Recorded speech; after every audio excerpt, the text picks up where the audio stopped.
Hey everyone, Dr. Gardner here. Welcome to CASE 2020. This is the second and final afternoon of our presentations. CASE is the Communication Arts Senior Exhibition, and I'm really glad that you can join us. We had a great start on Tuesday. We heard presentations from Aaron Van Cleef, from Jacob Persian, Arwen Struthers, and DJ McCarthy. And we've got 4 more great presentations coming up this hour. And if 2 afternoons of CASE presentations is not enough for you, but wait, there's more. Take a look at gordon.edu/CASE 2020. And we've got all of the rest of our seniors projects are there for you. Some really great work. In fact, let me just give a shout out to the rest of our seniors. Take a look at the work of Alana Brubaker, Olivia Neal, Aidan Conant, Lane DeTore, Susanna Henry, Mary Mishan Jin, Rods Kenakaden, Sarah Petrillo, Cameron Stanley, Tori Thompson, Rachel Wong, and Susie Williams. All of their projects are there. A wide range of stuff this year, really fascinating work. There's an art installation about undocumented workers, a video game for social change, an after-school workshop teaching public speaking to kids, looking at the role of technology and creating community during the pandemic, just a lot of good stuff. So I encourage you, please go to gordon.edu/CASE 2020 to take a look at the rest of those projects. This afternoon, we have 4 of our seniors that are presenting, and we'll hear from each of them in turn, and then we'll have a time from questions from you all. There's that little Q&A button at the bottom of your screens. Feel free to submit some questions at the end, and then I'll be able to ask those to our panelists. Today we'll be hearing from Ty Mashansky. We'll be exploring sexuality and the closet at Gordon. Next we'll hear from Reagan Davenport, and her project is on old and new buildings. Then we've got Matt Fong with open source in the workplace, and then Johnny Barrera with Juntos. So first let's start with Ty. Take it away, Ty. Hey everybody, first off, thank you for coming by on Zoom. It's very exciting. Yes, like Dr. Gardner said, my study is sexuality and the closet at Gordon College. So just to jump right in, because I have a lot to cover, my project, I really wanted to turn people's stories and lived experiences into something that can help Christian communities learn and grow. And to do this, I needed to give a voice to the voiceless, specifically those who are in the closet, unable or unwilling to speak about their sexuality or gender identity in their community. So I did this by reaching out to the IRB, and I got permission to send out an anonymous survey to the Gordon community, specifically about people's conceptions of the closet.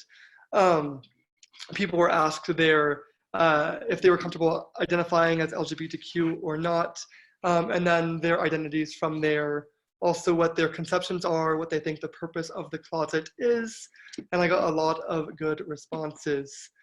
So 70 people did respond, both LGBTQ and non-LGBTQ.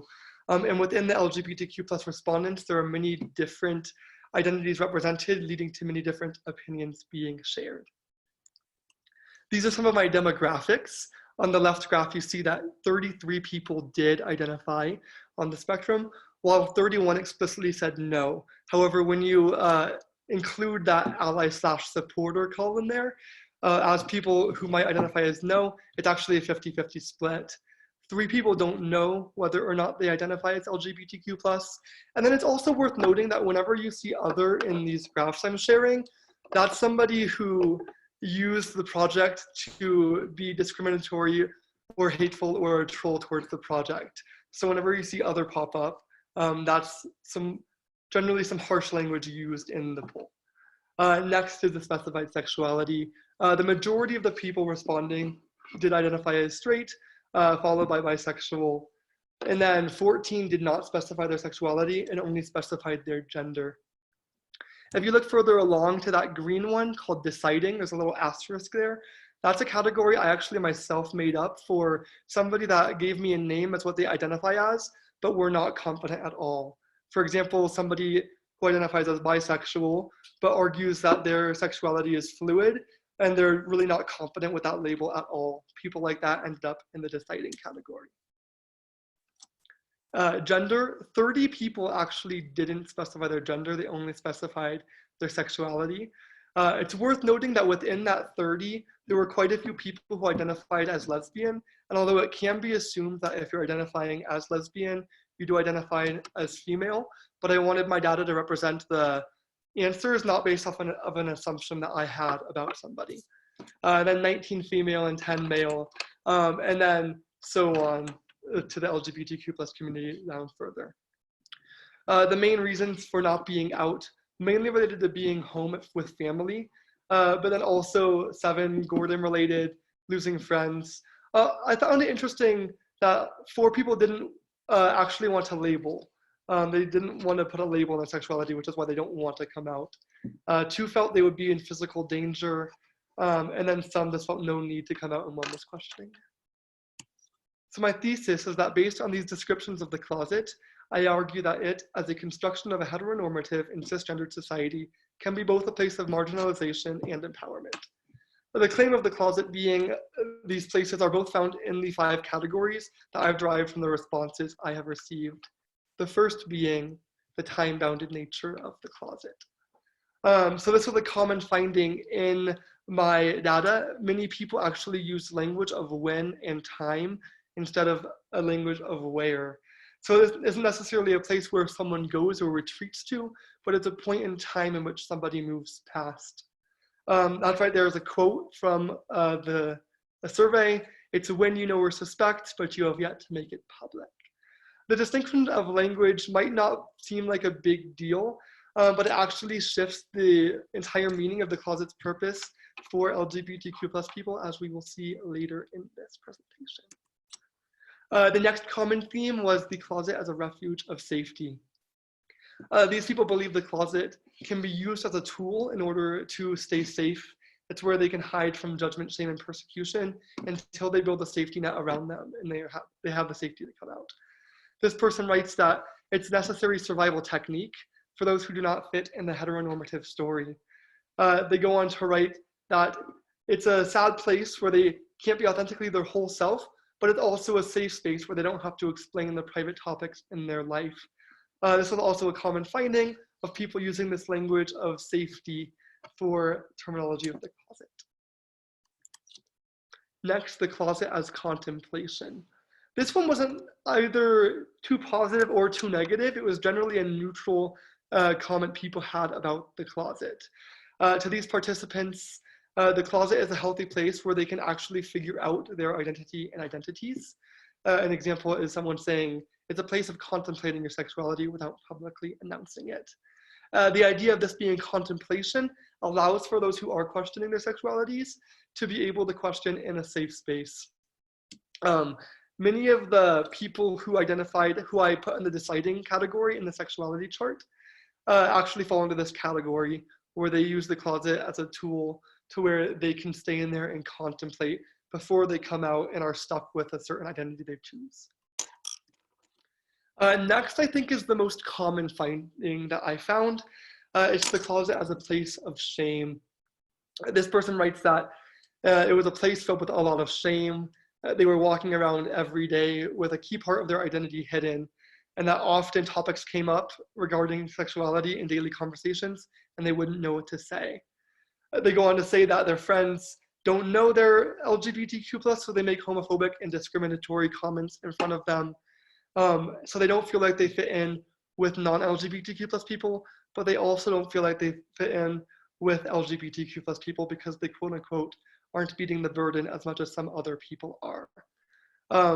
That's kind of heartbreaking, but that is the majority of the comments I got, that the closet as a place of shame is one of the most common findings. Finally, the closet as a ridiculous, unnecessary evil. Many participants found the closet just to be a ridiculous place that shouldn't even necessarily exist. This specific participant shares their frustration that the only reason they're in the closet is because everyone assumes their sexuality, that they're straight. They've never tried to hide their sexuality, and they've never explicitly stated their sexuality. They understand why historically being straight is the norm, but today they don't understand why that has to be people's first assumption. So this person doesn't think the closet should exist because there shouldn't be an assumption of being straight or being cisgender. That shouldn't be your first assumption. Next, on a similar vein, many people use language of dark, scary, and some even use language of an evil place. Examples are a lonely and depressing place where you have to always wear a mask to hide who you are. And then this one is the closet is a very dark and lonely place where many in the LGBTQIA+ community must run when they have no safe place to go. People are in the closet for various reasons, but the main one is fear. Many people lose their life in the closet. I almost lost mine there. It's not the community's fault for being forced into the closet. It is those who continuously create a hateful, and unsafe environment for people like me. The closet is where one must go when there is no other option, when there is nowhere else to go, when there's nothing left but fear. And it's worth noting just that line of, I almost lost mine there. Like, these people do exist in Christian community at Gordon. And of course, this is an anonymous survey, so I don't know who these people are, but they are out and they do exist at Gordon. So recap, the 5 main themes I found were the time-bounded nature of the closet as a refuge of safety, the closet as contemplation, the closet as a place of shame, and the closet as a ridiculous, unnecessary evil. What does this tell us? Well, it's very clear that there are many mixed opinions about the closet, but it's worth noting that not every voice from the survey was able to easily fit into these 5 categories. So there are voices that were not necessarily represented. That's just to say that those 5 points of data I gathered aren't an end-all be-all. That's what people experience at Gordon. There are other people who have different stories to share. The closet for many, however, is a place of marginalization, but being in it actually empowers them to grow more than if it had not existed, just by means of being stuck somewhere and having to come out. So for better or for worse, it does exist, and it empowers people to be who they truly are. The data leads us to believe that outside of our heteronormative cisgendered society, the closet would have no need to exist. What next? How should a Christian community respond? Like we went over, for better or for worse, the closet does exist, both as a place of marginalization, but also empowerment. This means that Christian communities should strive to be better. They should strive their hardest to make their communities a safe space, because nobody should feel like they aren't safe to come out at their church or on their campus or at their home. And from this data specifically, it's clear that Christian communities need to do a better job of loving and listening well. So, Christian communities, be open-minded, listen to stories, don't force people into the closet, and don't force people out of the closet. Have honest and vulnerable conversations, because these students need it. It's worth noting that those 4 last bullet points right there came directly out of the data. I didn't come up with those statements. Those were from students, participants who responded. So thank you very much for sending in responses to the survey. If you did, make sure to keep a lookout in the future for this data to be used on Gordon's campus.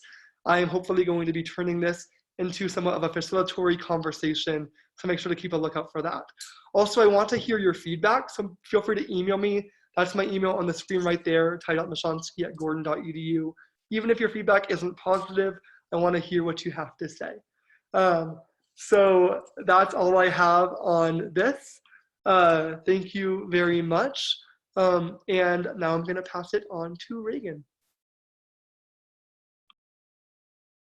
Hey guys, thanks Ty. So tonight I'm going to be presenting my project about old and new buildings.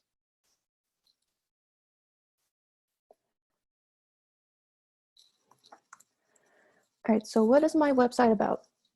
So originally I was going to go into Boston and take pictures of different historical buildings and talk about that, but since the coronavirus happened, I wasn't able to do that.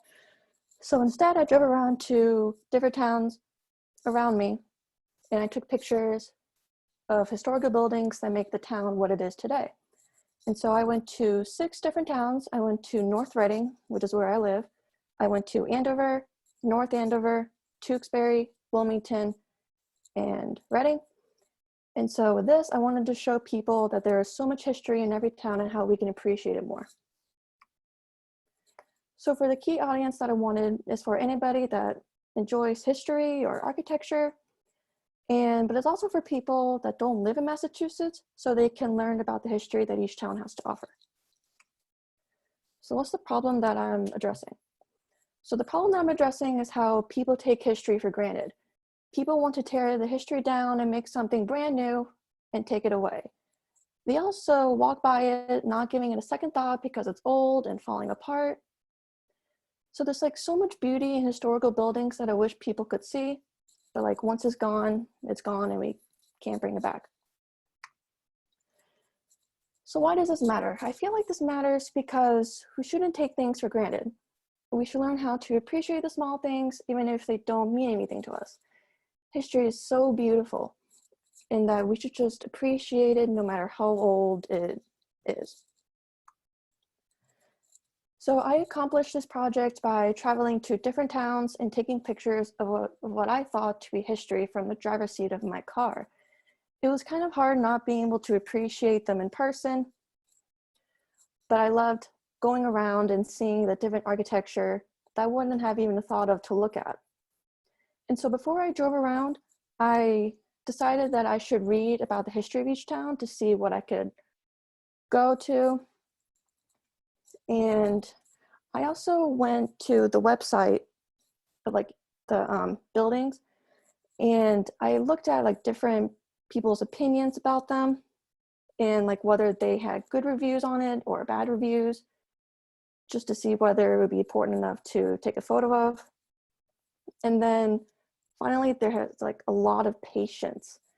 It was very hard to drive and take pictures at the same time because whenever there was like a car behind me, I would have to like circle around and go back. So it required a lot of patience for me to be able to take my photos in the car. And so these are some of the places that I went. On the top left, that is Tewksbury Hospital. And it was cool because I've heard some like rumors that it was haunted. So that was very interesting. And then the top right, that is North Andover. And the bottom left is North Andover. And so I looked out the town hall, and in the bottom right, which is North Reading. And so I went to different places around my town, and it was cool finding things that I didn't realize about my town. So it was very interesting to like see that. So I feel that this addresses the problem by showing people on my website how much history means to me and what we can do to keep history alive instead of destroying it. Some constraints about this is probably just people just don't care about the history, and they don't realize that a lot of historical buildings actually have beauty in them, which mostly people don't see or recognize. And so what did I learn about this project? For my future self, I think that if I become like a professional photographer, that I could keep history alive by taking photos and showing them to the world, letting them know that there is nothing wrong with history and we can actually learn from it. But as a student in communications, I learned all about the big picture of the history that we have all around us and to not take it for granted.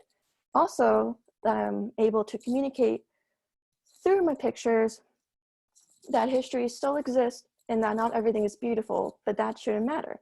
But what matters is that history is still here, and even if you can't see it, it will always be here, beautiful as always. And yeah, that is my project. And I'm gonna send it over to Matt.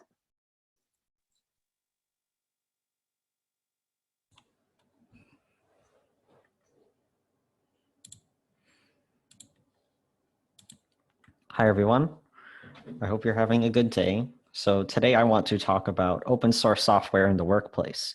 So a little bit of background on this project was my freshman year, my computer actually broke down in the middle of finals. And I needed to quickly find a way to basically give myself a functioning machine because Windows would not turn on. And I was like, oh, what could I do?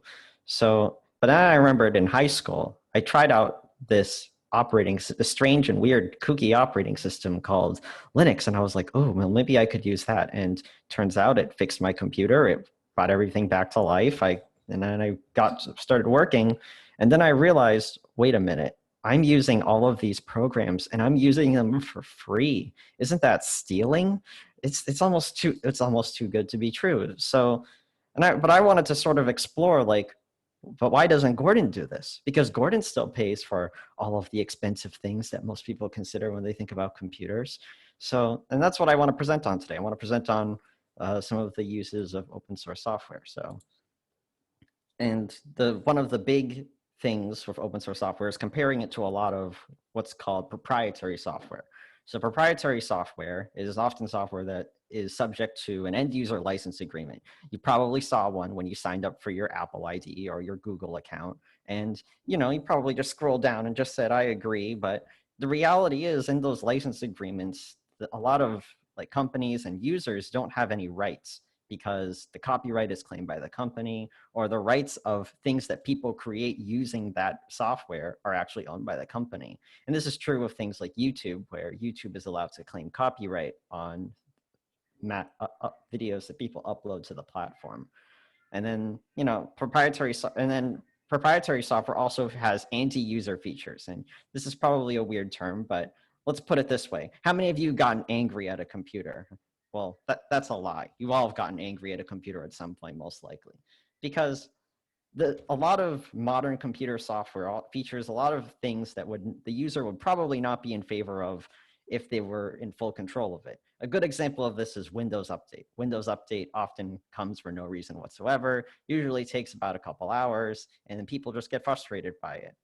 Whereas with open source software, it's made by the users. So because the users are making it, it makes it a better product, because a community that really cares is there to make it a better product. And then the third thing that separates proprietary software from open source software is the walled garden approach. Apple is the most notorious about this because they have their whole line of Apple products, but Microsoft is equally as guilty about this too. When we look at things like Microsoft Office and Outlook and Microsoft Teams and Access and all that sorts of things like that.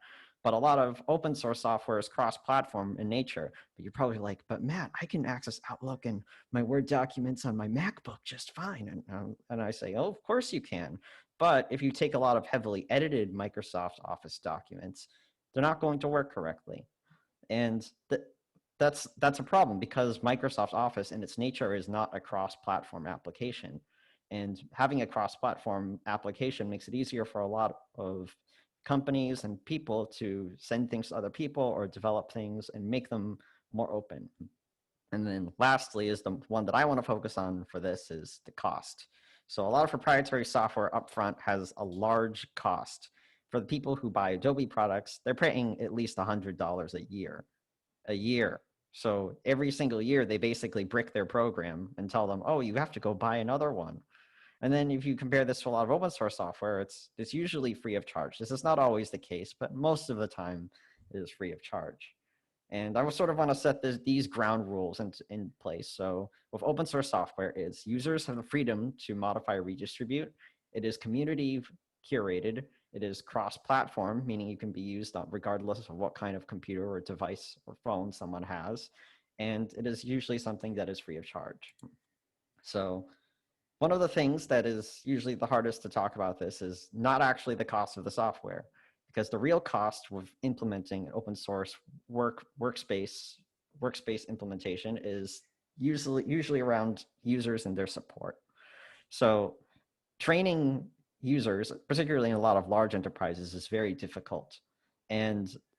But also with a lot of smaller businesses, they might be spending upwards of like at least $300 on applications or devices they may not even need, when they could already just use that old Toshiba laptop that happens to be sitting around in the back of their house. So it certainly depends on every business, but I would just say, like, please evaluate, like, if this is right for you, particularly for business. Like, if you have the money, like, and you're fine with it, you can go for it. But with a lot of smaller businesses, this really isn't an option. So I want to just at least present what I have as an alternative, and maybe for the Gordon students who are too stingy to pay for Microsoft Office or don't want to download Gordon's sketchy version, I would like to offer some sort of like some guidelines and some programs that I have to recommend. So the first thing is we're going to have to talk about collaboration and conferencing software. Obviously, this webinar is being done on Zoom, but Zoom does not have a very good history. Zoom is owned by, has at least a majority stake in two Chinese companies. There's there's American Cloud and Ruanshi, which is a Chinese software company. And both of these companies have a majority share in Zoom, and Zoom has been known to forward their traffic through China. Now, this might seem, oh, this isn't a big deal. Well, we're on Zoom right now, and this is a public space, but the reality is a lot of organizations use Zoom for a lot of their private meetings, particularly now because of the pandemic. And Zoom is not the only one guilty of this. It's easy to throw Zoom under the bus, and it's like, oh, they've gotten better. But the reality is, this is where their heart is. They don't have this sort of care for their users because their end user license agreement puts this very financial action in conflict of their customers' interest. So I would first want to present alternative to conferencing software and collaboration software. So things maybe more akin to like Slack, if anyone's familiar with Slack, and of course Zoom. Then the second thing we'll talk about is Adobe products. I'm not going to cover all of them, or else we're going to be here for 10 years, but I want to mostly talk about Adobe Acrobat because I'm willing to bet some people have downloaded Adobe Acrobat onto their computers, and they were like, well, I need it to open PDFs. All right, we'll talk about that later. And then the third is Microsoft Office. It's like, but Matt, I need to turn in documents to my professors, or I need to send documents to people, and I have my resume written in this, and blah, blah, blah, blah, blah. No, it's okay. You don't need to worry about it, because for the last 4 years, I've submitted all of my documents without using Microsoft Office. And I'm willing to bet for the people who use Google Docs or the people who are just the same and have gotten away with not using Microsoft Office, they've only used Google Docs. So just as a point of notion, look, here's just a screen capture I got from Microsoft's website on how to buy Microsoft Office. Oh, it's really expensive, right? We got the $100 price. We got and this is per year. You have to pay this every single year. And you're just like, oh, this is already really overwhelming. And it has all these things that I don't know if I even need. And then you go down and then there's 3 more ones. And it's like, why do I need to have a spreadsheet just to like look at the price of things? So LibreOffice is free. You don't need to charge it. It doesn't charge people to use it, but I would like to at least offer it as an alternative to something like Microsoft Office or Google's G Suite for Education. So the fourth would probably be antivirus software. Oh, I have gotten lectures about this one, but the reality is if you are paying for antivirus software, you shouldn't be. Just stop.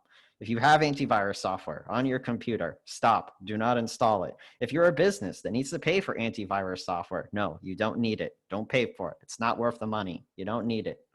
And you're probably like, but wait, isn't antivirus software supposed to protect me? The reality is a lot of antivirus software has to hook itself deep into the core systems of a computer, which means it's actually has the hooks inside that a lot of malicious programs have with people's computers. So this is a quote from Mikko Hyppönen. He's one of the lead security researchers at a European security firm called F-Secure. And one of the things that, and this is a quote back from 2012, and he's said that antivirus software is almost always 2 years behind a lot of like actual malware that gets released, because malware is getting released every day, and antivirus software usually more often than not has to play catch up. And this was at least 8 years ago, and the situation still has not changed. And this is coming from someone who is the lead researcher in his field and is still unable to actually like solve this problem, at least through the means of antivirus software.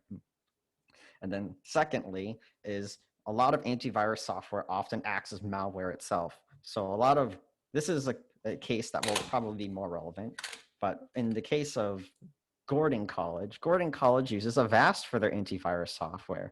And they're like, oh, but I've talked to Chris Jones about this. And he said, oh, but we need it in order to pass our auditing firm. But there's actually for a lot of people who don't know, there's actually an antivirus built inside of Windows. And you don't need to download one because it already comes with your computer. And it's free because it already comes with your computer. And Avast was recently revealed a couple months ago to be selling everyone's information to a mysterious advertising firm called JumpShot. And oh, isn't that spooky? What are they doing with it? They're just selling everything everyone does. Every search you do, everything you type in, every site you visit, probably, it's ridiculous. This is one of the reasons why you don't install antivirus software, because Avast is probably not the only one guilty of this, because we know there are things like Kihu 360 and Kaspersky, which are both probably sponsored by their respective government, the Chinese and Russian government respectively.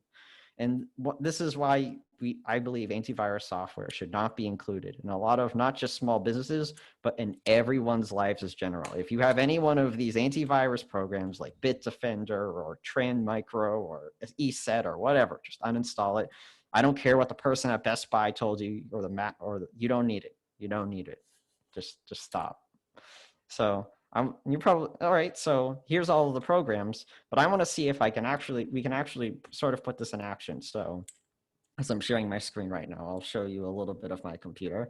So now what I would recommend for most people is, most people are probably familiar with the idea of a web browser. All right. Everyone has a web browser. That's like, oh, well, we'll just open Chrome and everything will be okay. Right. But for a lot of businesses, Chrome usually isn't acceptable because a lot of changes happen in Chrome that aren't necessarily able to be as fine-tunedly controlled as they need to be in certain businesses. For example, like what if you need to run a computer in kiosk mode and you need to have that computer reset at all times? So the obvious answer to this is this magical little browser you probably may or may not have heard of called Firefox. I know it's a foreign concept. It doesn't have the brand recognition that Google has, but it still works. It still opens. You know, you can have it open. It can open Blackboard and 360 and all YouTube and all the other stuff people do on their computers. You know, maybe like your email, things like that. And this is one of the this is one of the things that actually baffles me, because it's like, well, why do I don't want to get into the whole privacy discussion of Google Chrome, because I think it should be very obvious that Google sells people's information, but I'm not going to dwell further on that. But the second thing I want to talk about is email. All right. Well, if we're not paying for Microsoft Office, how are we going to check? How are you going to check your email? Well, you could do it through a web. Oh, of course, you could do it through a web browser. But there are also programs out there, such as Mozilla Thunderbird, which is also conveniently made by Mozilla, the Mozilla Corporation, and it is also freely available. Now, I do not have anything set up, and I really cannot help you get set up because I don't think CTS even knew what they were doing when they looked at it either. But one of the things about this is this Thunderbird is designed to work with any email that you have. So if you have your Gmail email, for example, if you use Thunderbird, you can get all of your email. You can even have offline copies of all of your email. I don't have it set up here for privacy reasons because I don't want anyone reading my email, particularly on a live stream. And another caveat too is, and this is namely just for Gordon, because I have only noticed this with Gordon, but Gordon College, for some weird reason, blocks any use of this program, particularly if you're Gordon email, off of campus. So I don't know if this applies to people who live near campus or if you need to be using the same internet service provider, but I'm not sure what it is. Either way, you have to be in order to use your Gordon email for this, you have to be on campus, and you can't be using cellular. You have to be using the Gordon Wi-Fi as is. And I think this is terrible. Gordon, please fix this. I've had to use hoops to jump around this forever, and I hate Outlook because Outlook's focused inbox is complete garbage. All right, that's Thunderbird, and as a demonstration here, I have an email which actually shows an actual email that I have received. So this is from Dr. Gardner talking to us about the meeting a couple weeks ago. As you can see, it works. You can download your attachments and you can save it for later, and you can bring it to other computers, and that's something that a lot of Outlook doesn't really like people doing. So then there's also the LibreOffice suite. The LibreOffice suite is a replacement for Microsoft Office. So we have things like We have things like you can open your Word documents. This is some homework I did a couple weeks ago. And sorry, Autumn Roberts, I'm showing this, but I just wanted something, a good, nicely formatted document as a demo, because this was a Word document that was sent to me, and it looks like this, and it's fairly readable. It's still in Times New Roman. It's still you can still do stuff with it. But here's one interesting thing you can do, because I know Microsoft Office doesn't do this. One thing that you can do is it'll actually read other documents, other words that you have in a document. So for example, she uses the word community here. If I start typing in the word community, you'll notice that there's this little bubble that appears above. And if you just press enter, let's say I want the word communication, I just press enter. Oh, look, it fills it out for you. Why hasn't Microsoft Office done this? Really good question. I don't know. And you're like, well, this toolbar, I don't really like it. It doesn't really look like Microsoft Office. Well, you can actually just go into the interface and change it. And oh, look, it looks exactly like the same thing, and all the buttons are in the same place. And it's, it's kind of crazy. And I've submitted my documents through this for the last 4 years, and no professors complained to me at least about the documents as themselves. So that's kind of cool. And then we also have, created my presentation through LibreOffice Impress. This is actually created through one of the stock themes. I'm not a personal fan of any of the Microsoft Office or LibreOffice themes, but if you're into that sort of thing, they have plenty of custom ones. They actually have a large repository of things like that. You can also open your Excel spreadsheets. I don't use Excel spreadsheets a lot, but here's just a brief one that I did my sophomore year. And that's sort of, and then if you need to edit PDFs, there's also LibreOffice Draw, which actually allows you, and this is really weird. You can actually open a document with LibreOffice Draw, and then what will happen is you can actually change the text in parts of the PDF. So this is actually in LibreOffice Draw, not LibreOffice Impress. And I can actually just replace I can actually replace any of the text in the thing. Isn't that cool? And this isn't just because I imported this as a PowerPoint file. You can do this with any PDF. If you need to sign it or whatever, it's great. And I have a write-up, and I know we're nearing the end here, but I have a write-up. I actually have it up. I have a write-up here, but in the slide here, I actually have a link, and I'm going to verbally say the link so that you can look at it. It is c.tab.digital/s/G2 6 G7 lowercase q lowercase o G capital G N capital N Y lowercase y N lowercase n Q lowercase q, X capital X, and S capital S. And if you follow this link, you can actually download all of the documents that I have available. And even though I am not running Windows or Mac OS, you can actually go and download every program that you see right here for free. You can download it, go use it for yourself. If not, in the link that I have, you can actually download a virtual machine, and you can test it out before putting it onto your real computer. So I just want to present these as options for a lot of businesses to use, and hopefully that the audience can take away some sort of things for themselves about this is sort of the things that open.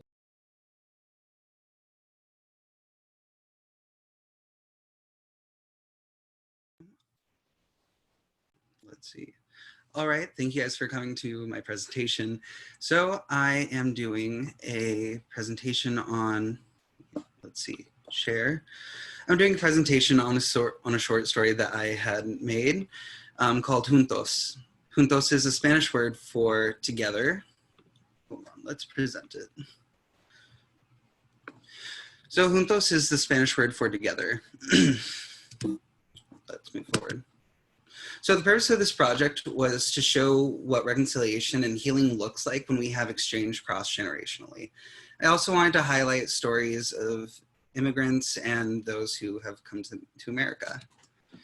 So we need to ask ourselves, why have an exchange? Why is there a need for exchange during times of conflict? I have a minor in peace and conflict studies. Part of that was going to the Balkan semester, and I met some really amazing people there. And a major part of this semester is talking about reconciliation, war, peace, and what all of this looks like, really for the human soul. So my final essay for my theology and philosophy class was a thesis all on the need for exchange. I talk about Simone Weil and her and how she advocates for some sort of pause and some sort of interval where we encounter the other. I then move on to Emmanuel Levinas, where he talks about listening and truly encountering the face of the other and what it means to listen. And then finally, I get into Paul Ricoeur and how he talks about memory and forgetting, and are we really supposed to forget these things that we've gone through, or should we be remembering them? And on what levels should we be doing these things? And he finally brings up Freud. Freud talks about mourning and melancholy. Melancholy is more of a part of mourning. Melancholy is more of a part of, it's a place of despair where we cannot move on to where we were. We cannot move on. Versus mourning is a place where we can move forward once we identify what's been lost. So once we're able to identify what's lost, we can then start the mourning process. Hold on. So the process of juntos, let's talk about that. So I asked myself, what should I do? I applied the concepts of communication arts and some of the concepts from peace and conflict studies, and there are some severe overlaps. And the way how we come at conflict all has to do with the way how we communicate with one another. And a conflict that I find very prominent nowadays is immigration. Here in my hometown, we talk a lot about immigration, considering that in these past 2 years, we've had a lot of ICE raids. And it started a lot of conversation between us. So when it comes to immigration, I wanted to start with interviews and talk to people who've gone through coming to the US and what their stories are, specifically Mexican immigrants, because I believe that stories are powerful. And what I wanted to do originally was create a script for a one-act play where it's a table conversation between a younger generation and an older generation. And I would take lines from the interviews that I would conduct and put those into the play.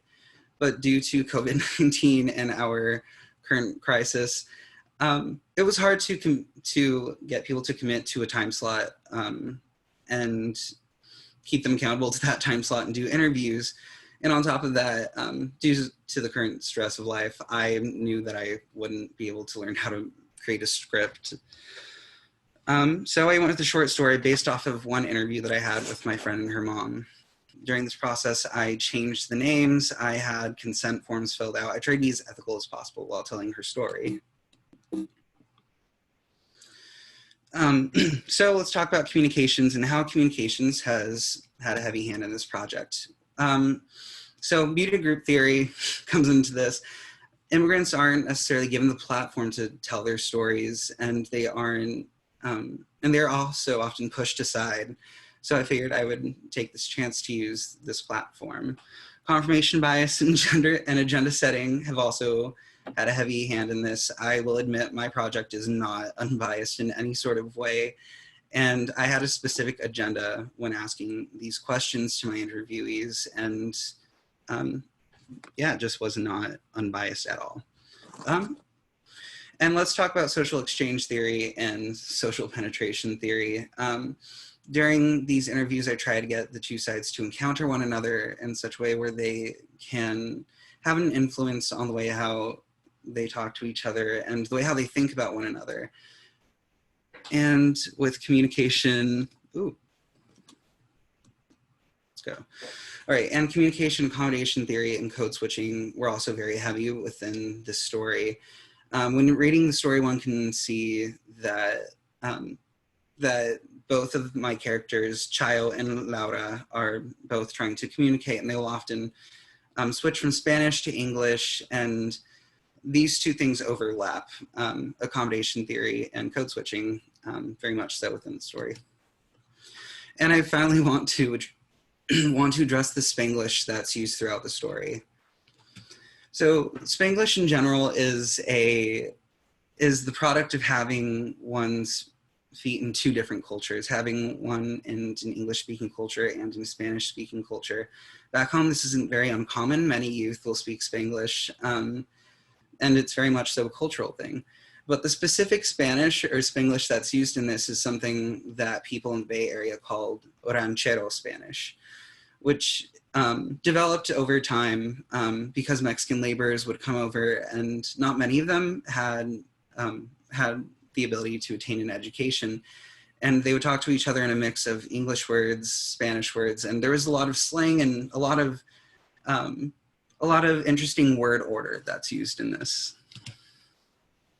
So I'm going to give you guys a little bit of audio from the interview, as well as read a little bit of my story to you guys.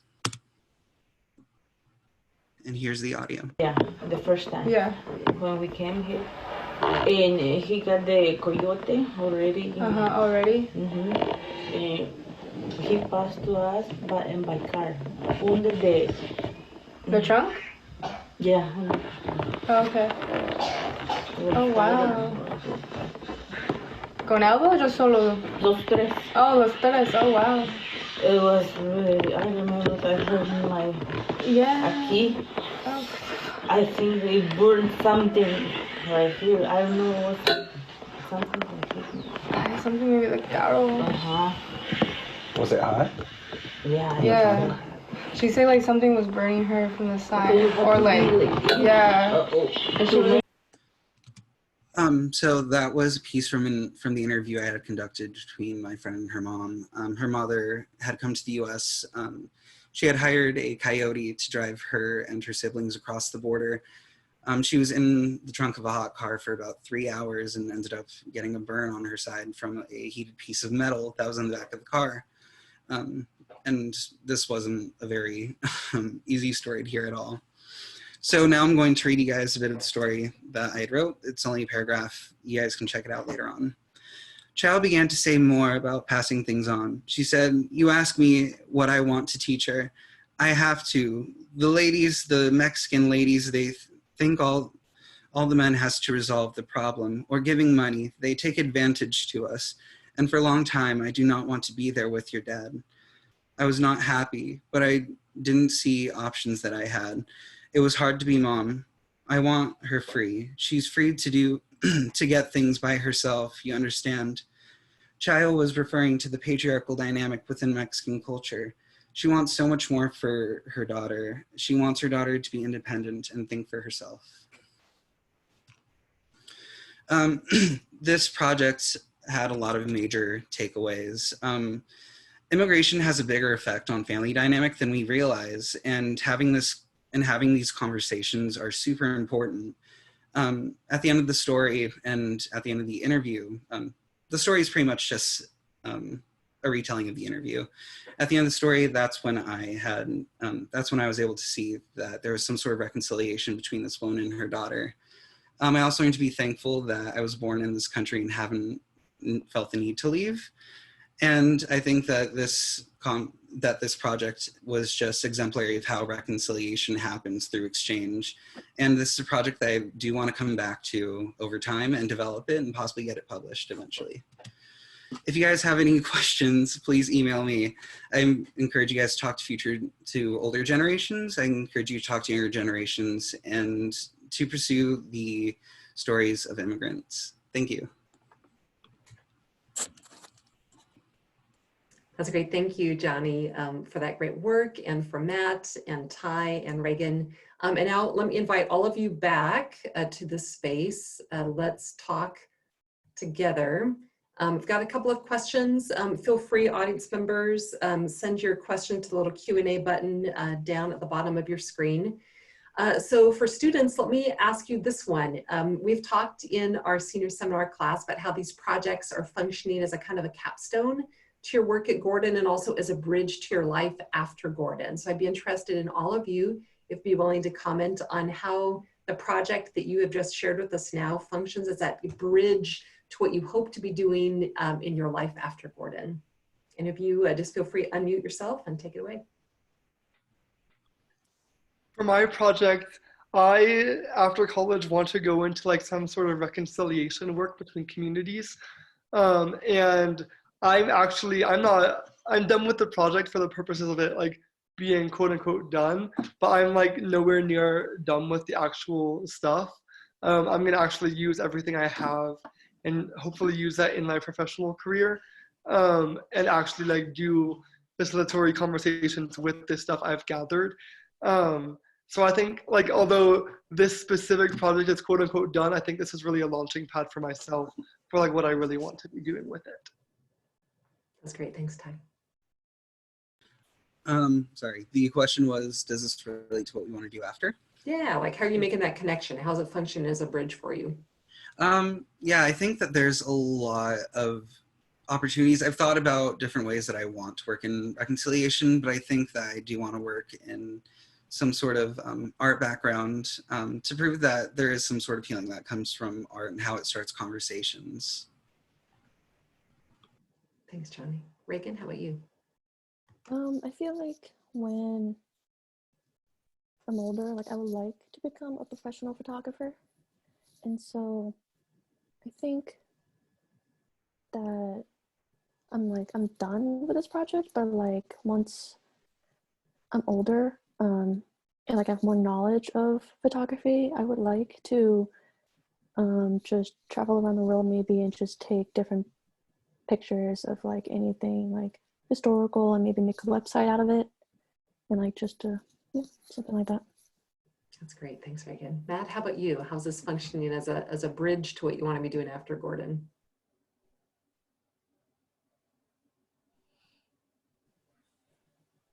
Oh, do we lose Matt? Uh-oh. We'll come back to you, Matt. I would like oh, to there you are. try to get my master's in library science sometime in the future. Hello. We got you. Hello. We can hear you, Matt. Hello, yes, hi. I would like to get a master's in library science sometime in the future.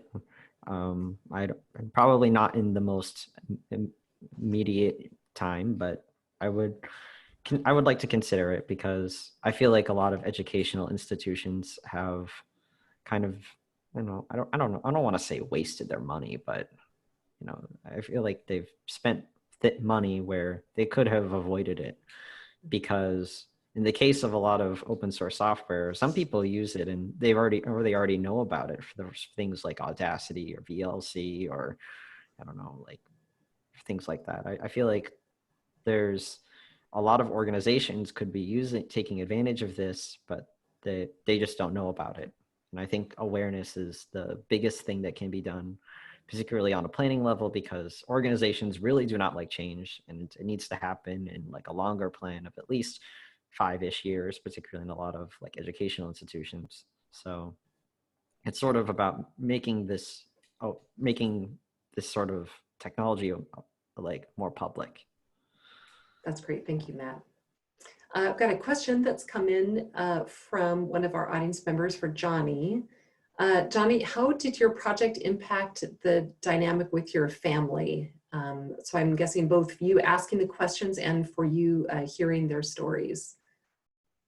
It actually wasn't my family that I had interviewed, but my parents have taken a look at my project, and I've had them, I use them as practice for my presentation as well.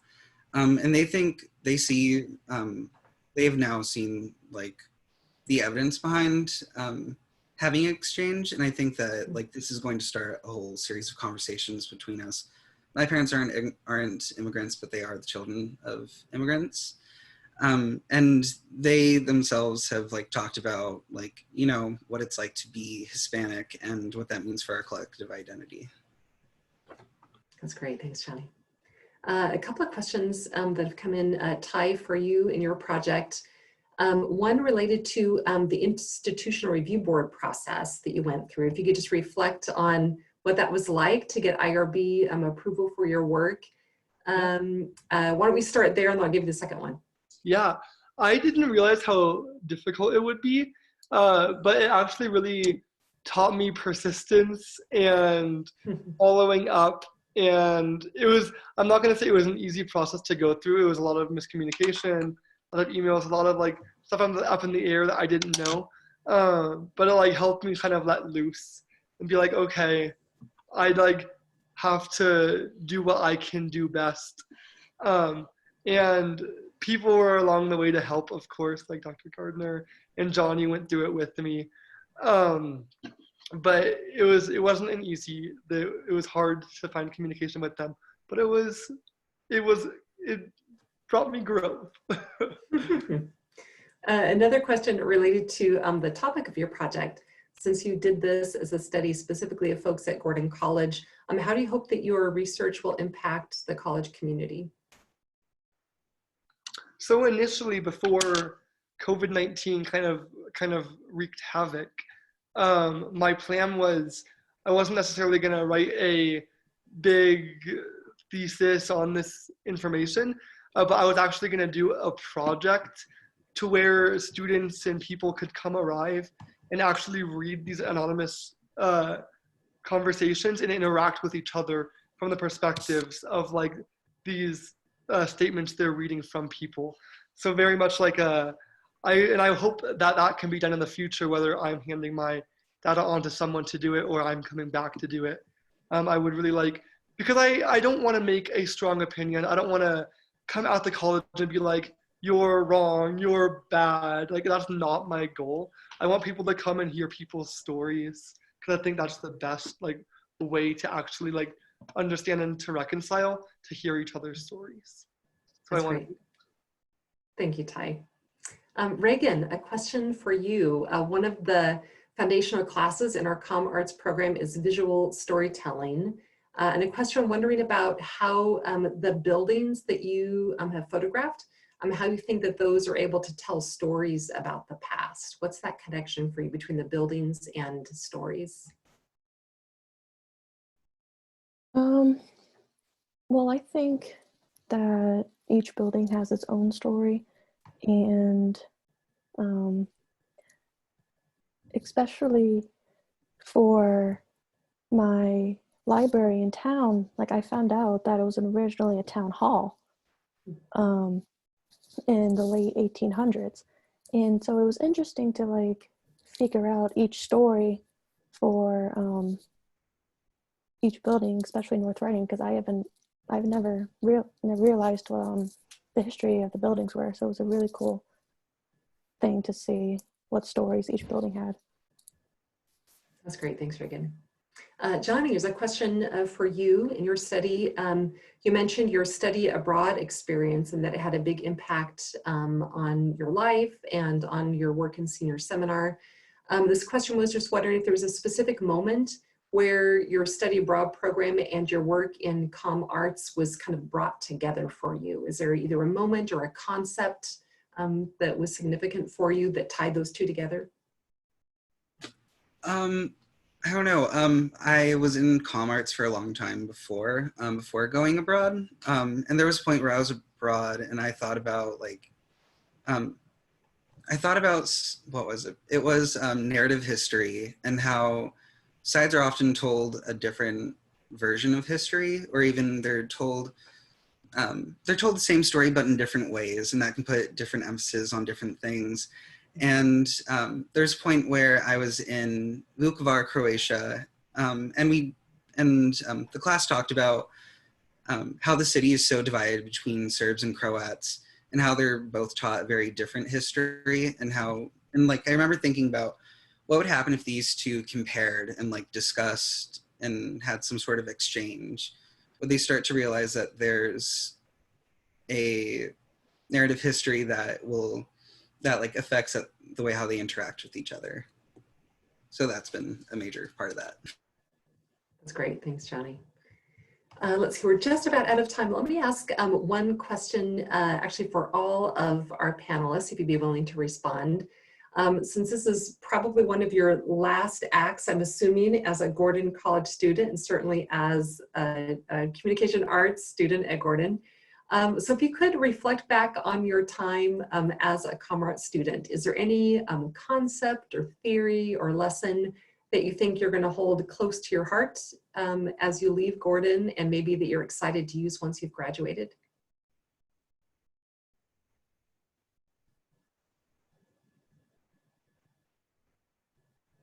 And this isn't my question. This came from one of our audience members.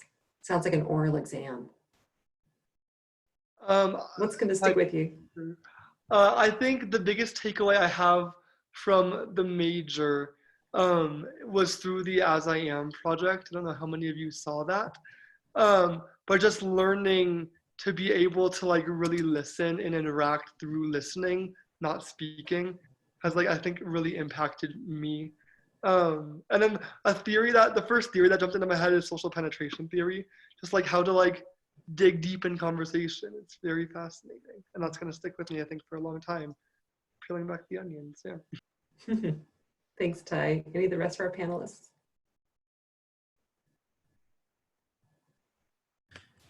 I guess something that I would take away from my time in the department is to continue to communicate with one another and really to learn to be as versatile as possible within your own communication methods, like communication accommodation theory. Like, for example, you could use it socially. Say your love language is physical touch, but your best friend's love language is quality time. You're going to want to adjust and accommodate their love language of quality time and really just kind of take advantage of that kind of subject and mindset. That's great. Thanks, Johnny. Matt or Reagan?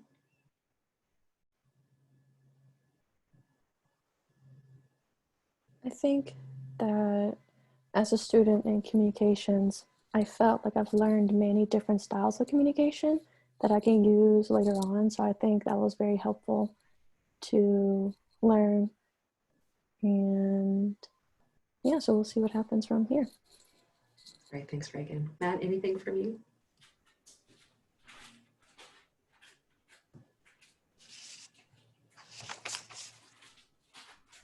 I have some audio problems.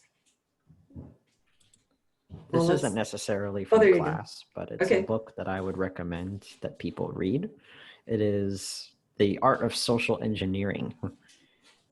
And if you read the book, you'll see the sort of the impact that human interaction can have. Even if it's as simple as you can get into a movie theater for free if you just wear a neon jacket and with a buddy and just carry a ladder and just walk right in and say, "Hi, can I come in? And we just need to check on some things." Oh, okay. And then they'll like. That's great. Thanks, Matt. We're out of time, folks. Thank you to our 4 panelists for today, and thanks to all of you who are tuning in to hear.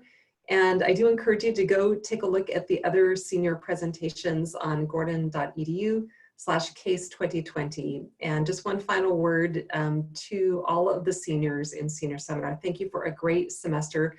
What a crazy one it has been. Yeah, what are you, like the COVID class of 2020, should we be calling you? Thank you for all of your good work. It's been a great time sharing this part of the journey with you. Congratulations, everyone, on a job well done. And thanks, everybody, for tuning in. Thanks to Camus CTS, Ryan Canister, our Fine Arts Manager. Bye, everybody.